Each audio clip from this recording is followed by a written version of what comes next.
kədər. Bil ki yox bu vətənin güvənç yeri sənin qədər. Bunca gedənlər bizə dərs deyilmi? Məgər danışıqlar, söhbətlər artıq yetər. Yeridi düşmən üstünə bağrını dağladı.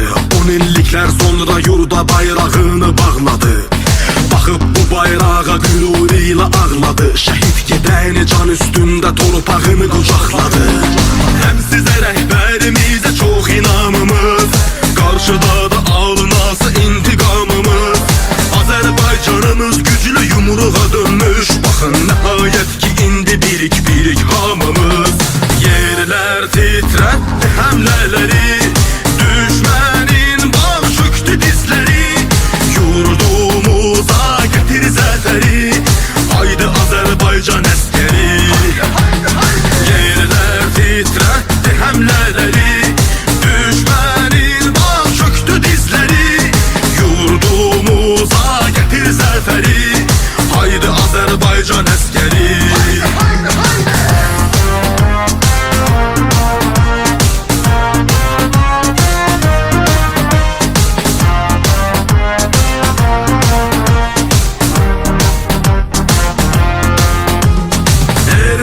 Nə tuladır, giribdir torpağımıza, torpağımızda at oynadır. Hələ bir dövlət yaradır, güya ki danışıq aparır. Kimlərəsə arxalanıb, nə bir ipəsə apa yatır. Gələcək əvvəl axır havadarının da sonu. Meydanda tək qalınca 3 günə əfərik onu. Hiss edirlər bunu, məğlub qalacaqlar ortada. Duysunlar bu avazı, bax bu tonu. Əgər erməni əskəri ölmək istəmirsə, rədd olsun Azərbaycan torpağına. Həm sizə rəhbərimizə çox inamımız, qarşıda da alınası intiqamımız. Azərbaycanımız güclü yumruğa dönmüş. Baxın nəhayət ki indi birik hamımız. Yerlər titrətdi həmlələri, düşmənin bağ çöktü dizləri. Yurdumuza gətir zəfəri, haydi Azərbaycan əskəri. Yerlər titrətdi həmlələri, düşmənin bağ çöktü dizləri.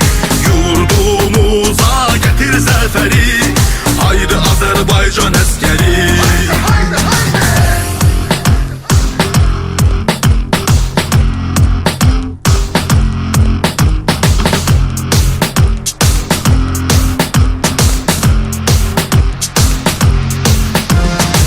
Sizə rəhbərimizə çox inamımız, qarşıda da alınası intiqamımız.